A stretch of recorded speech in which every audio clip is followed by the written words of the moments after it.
दोस्तों, आज धरती पर जितनी जीव प्रजातियां मौजूद है वो सब मात्र 1% है, क्योंकि बाकी 99% जीव प्रजातियां धरती के अंदर दफन है।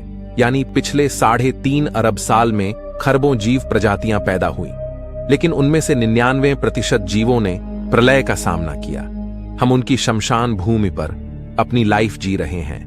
हमारे पैरों तले दफन ऐसी ही एक भीमकाय प्रजाति पृथ्वी पर राज किया करती थी, जो कि इतिहास की सबसे अधिक सफल जीव प्रजाति थी, यानी डायनासोर्स, जिसने करीब 10 करोड़ साल तक धरती पर राज किया। लेकिन क्या होगा अगर हम आपको बताएं कि इस सबसे सफल भीमकाय प्रजाति को एक दूसरी सबसे सफल सूक्ष्म जीव प्रजाति ने खत्म किया, जो पृथ्वी पर सबसे लंबे समय से मौजूद है, यानी मच्छर। जी हां, डायनासोर्स जैसी भीमकाय प्रजाति को खत्म करने के पीछे हाथ था काफी छोटे से दिखने वाले मॉस्किटोस का।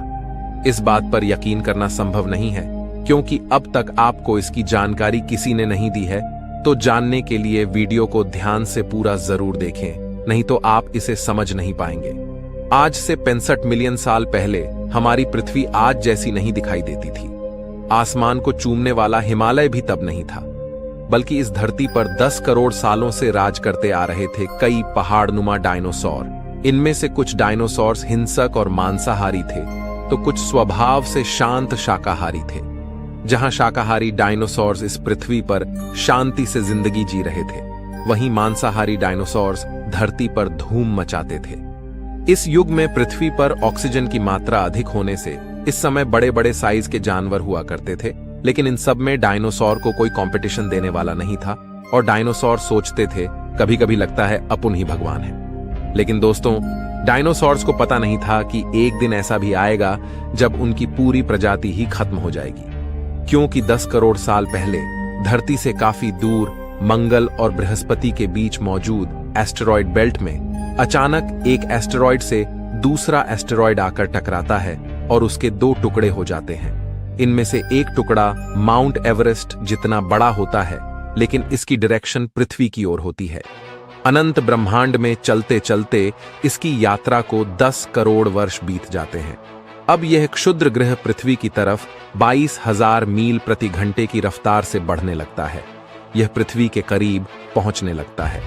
यह चांद के बेहद करीब से गुजरता है, लेकिन चांद भी इसके वेग को रोक नहीं पाता और यह पृथ्वी की ओर अपने शिकार की तरफ बढ़ने लगता है।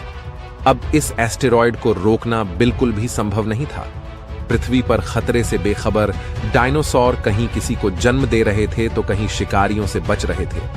लेकिन असली शिकारी इन सबको अपना निवाला बनाने के लिए आसमान से आ रहा था। 40 किलोमीटर के व्यास वाला 20 खरब टन का यह एस्टेरॉयड पृथ्वी के करीब बढ़ता जा रहा था। जब यह पृथ्वी के वातावरण के संपर्क में आया, तब इसकी रफ्तार एकाएक 70,000 किलोमीटर प्रति घंटा हो गई। पृथ्वी के वायुमंडल में घुसते ही घर्षण से यह भयानक आग के गोले में बदल गया। अब इस शिकारी ने और भयानक रूप ले लिया था। मात्र 4 मिनट में इसने अटलांटिक ओशियन को पार कर लिया। 35,000 डिग्री पर यह लाखों सूर्यों के बराबर चमकने लगा। पृथ्वी से 5,000 मील की दूरी पर इसकी चमक इतनी तेज थी कि अल्मासोरस के कंकाल तक दिखने लगे। पृथ्वी के नजदीक आते ही हजारों जीव इस आग के दहकते गोले को सिर्फ देखकर ही पूरी तरह अंधे हो गए। डायनासोर नहीं जानते थे कि यह चमकीली चीज उनकी मौत है। पलक झपकते ही यह एस्टेरॉयड मेक्सिको की खाड़ी के पास छिछले पानी में जा टकराता है। लगभग 35,000 डिग्री सेल्सियस की ऊर्जा वाला एक भयानक विस्फोट होता है। यह विस्फोट लगभग 10 हाइड्रोजन बम के विस्फोट के बराबर था। विस्फोट के आसपास कुछ ही सेकंड्स में सभी डायनासोर्स खत्म हो गए। इस क्षुद्र ग्रह के टकराते ही धरती से लाखों टन मलबा अंतरिक्ष में चला गया। टकराव वाली जगह पर एक 180 किलोमीटर चौड़ा और 20 किलोमीटर गहरा गड्ढा बन गया। धरती के कई हिस्से टूट टूट कर ध्वनि से भी तेज गति से ऊपर की तरफ उठने लगे। विस्फोट की जगह से 5,000 मील की दूरी पर तापमान 600 डिग्री सेंटीग्रेड तक पहुंच गया, जो कि डायनासोर्स की त्वचा में मौजूद पानी को भाप में बदलकर डायनासोर्स की त्वचा को चीरने के लिए काफी था। विस्फोट से उठे धूल के कण आसमान में धूल के बड़े बादल के रूप में बदल गए। धरती के अंदर भूकंपीय तरंगे उठने लगीं। जिससे समुद्र में विशालकाय लहरों का निर्माण हुआ। भूकंपीय तरंगों से सभी सक्रिय ज्वालामुखी धधक उठे। आसमान में उठे पत्थर के टुकड़े अग्निपिंड के रूप में बरसने लगे। धूल का एक बड़ा तूफान 6000 किलोमीटर प्रति घंटे की रफ्तार से चला।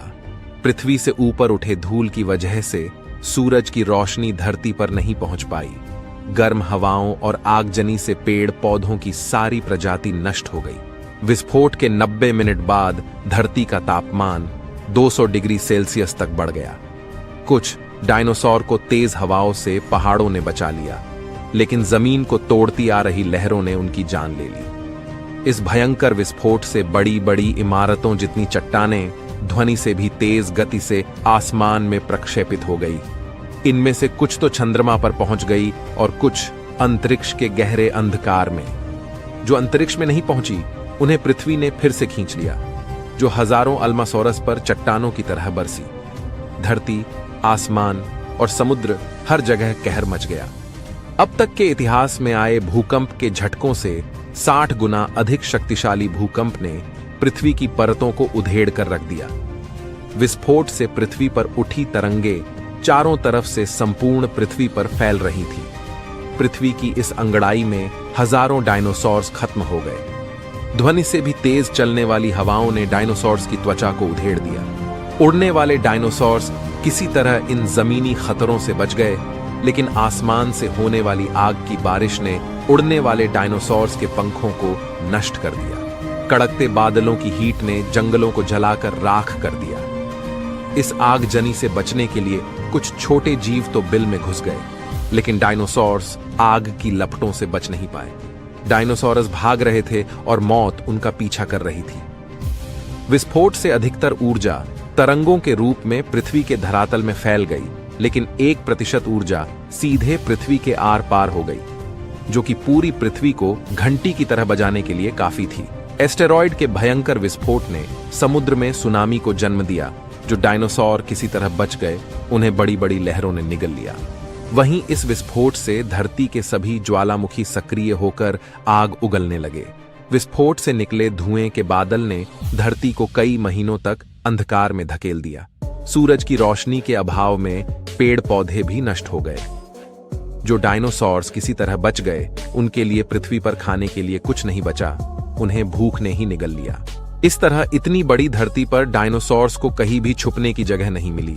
जमीन, आसमान और समुद्र, हर जगह प्रलय ने उनको घेर लिया था। और वैज्ञानिकों के अनुसार इस तरह सभी डायनासोर्स की मौत हुई। लेकिन अभी कहानी खत्म नहीं हुई है। वैज्ञानिकों के अनुसार डायनासोर्स के इस मृत्युकाल के बाद भी हजारों डायनासोर्स के कंकाल मिलते हैं, जिससे पता चलता है कि डायनासोर्स एक साथ नहीं बल्कि धीरे धीरे मरे। एस्टेरॉयड ने जहां डायनासोर्स को एक साथ खत्म किया, वहीं डायनासोर्स के मरने का एक और कारण था जिसने उन्हें धीरे धीरे मारा, और वह थी एक ऐसी जीव प्रजाति जिससे डायनासोर्स भी घबराते थे। वो थे मच्छर और कीड़े। वैज्ञानिकों के अनुसार कुछ डायनासोर्स की प्रजाति को मच्छरों और कीड़ों ने खत्म किया था। आज से करोड़ों साल पहले ट्रायसिक युग में ही एक मच्छर डायनासोर्स को काटते हुए जब उड़ा, तो वह पेड़ से निकलने वाले रेजिन के घोल में फंस गया।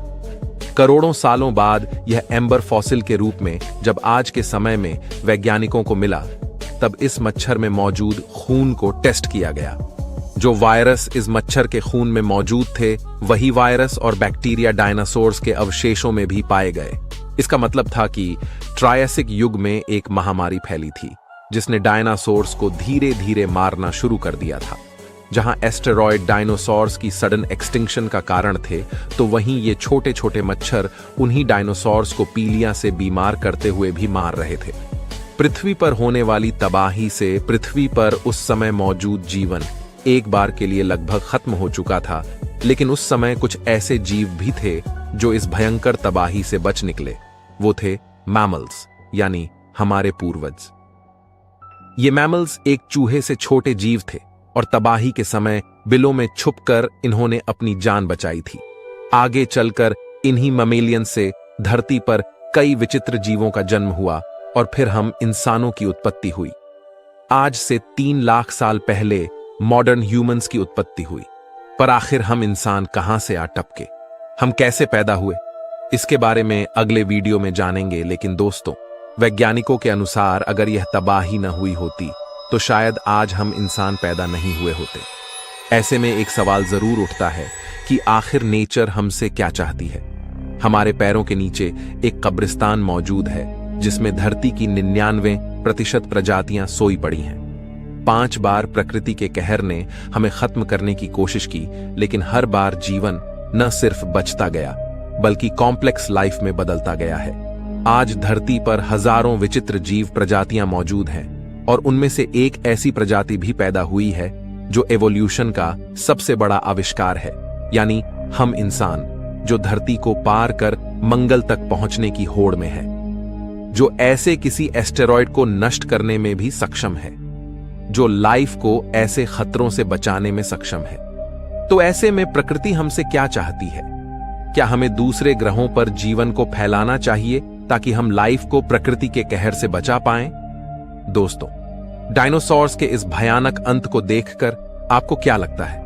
क्या आपस में दंगे फसाद कर हमें खुद का समय नष्ट करना चाहिए, या एक साथ मिलकर विज्ञान के साथ चलकर लाइफ को मल्टीप्लैनेटरी बनाना चाहिए?